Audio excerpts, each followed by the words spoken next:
Pameran Perkhidmatan Pertahanan Asia 2026 DSA 2026 bakal menyaksikan penyertaan besar-besaran industri pertahanan Turkiye dan Austria bermula Isnin depan.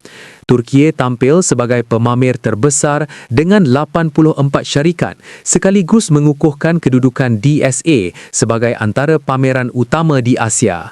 Negara itu melihat DSA sebagai platform penting memperkukuh kerjasama strategik dengan Malaysia selain menembusi pasaran Asia Tenggara. Ketika ini, syarikat pertahanan Turkiye menjadi antara pemain utama apabila diberi kontrak ATM untuk membekalkan kenderaan perisai, drone, sistem persenjataan dan kapal perang. Kini mengintai peluang kontrak baharu termasuk meriam 105mm, sistem elektronik dan peluru.